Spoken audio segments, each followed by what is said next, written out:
someone that has become a recent inspiration, and I'm just amazed at her story. It's called 9 Tears by Anna Mae Borden. Welcome today, Anna Mae. Thank you. I'm happy to be here. And why don't you start off a little bit and tell us a little bit about the book? And we also want to let people know where they could find it.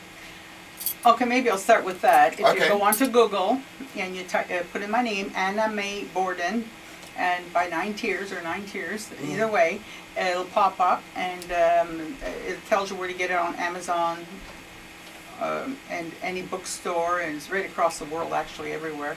Yeah, I saw that. Yes, it's the publishers are doing a great job, and right now we do have representatives in England and France and Germany and all over the place, and they're promoting the book there as well, and Africa, I have to tell you. Wow, Yes. so it's been converted in different languages. Forget now, I wouldn't want to quote how many, but quite a few different languages, yeah. And your story was so touching and so raw.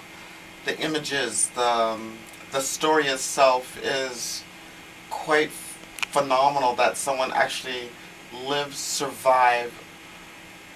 Why don't you tell us? Okay, well, as the book starts off, and I'll try not to tell too much, but it started off with my mother, who was only 14 years old, coming from France and whatever, anyhow, and met with my father, ended up raped, and the first child started there.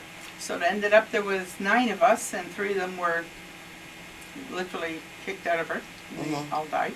But anyhow, so we survived, and then my mother got tired of the abuses and whatever, so she just took off and left us 9 children and abandoned us all. We were 3 days, 3 nights by ourselves, and we were found by the authorities.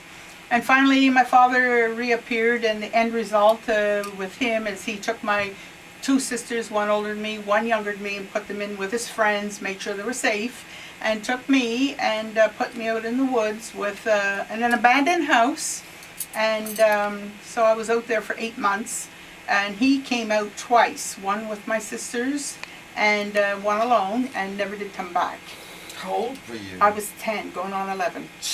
And I used to go out in the woods, and I used to go into the farmers' fields and get vegetables and bring them home and get pieces of wood. And we had nothing, the babies had nothing, we were barefoot and diapers and terrible situation. And I'd boil the food up in the water, and we ate like that, I mean, until we couldn't do it no more. But when winter came, we were so cold.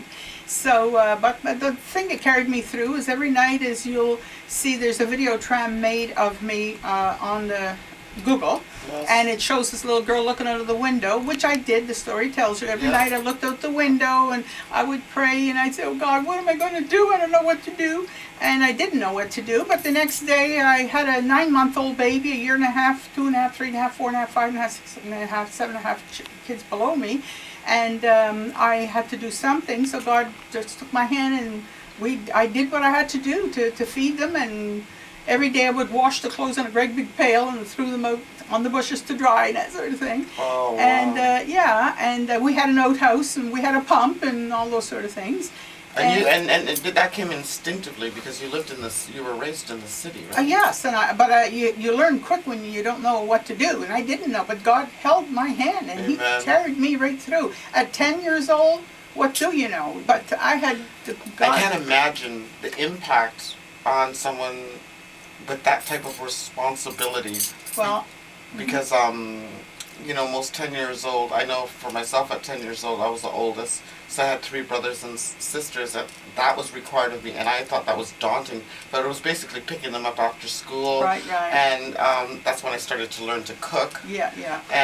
But those things were taught to me. Yes, well, there was no mother to teach me, and my mother didn't like me because at the age of 4 she sent me off to Winnipeg because I had an aunt who was a half-sister to my father who was quite dark-skinned, and I was the darkest child she had, and she told me I'd fit better with her, sent me off to Winnipeg, and I was there for 3 years. Nice. So I didn't have many years with her, and when I was there, so all she did was beat me, and all my father did was, so all she did, she couldn't stand me. I was her black bee, and I won't say it on the mic, and she didn't like me because I suppose I reminded her of my father who abused her, so she took it all on me.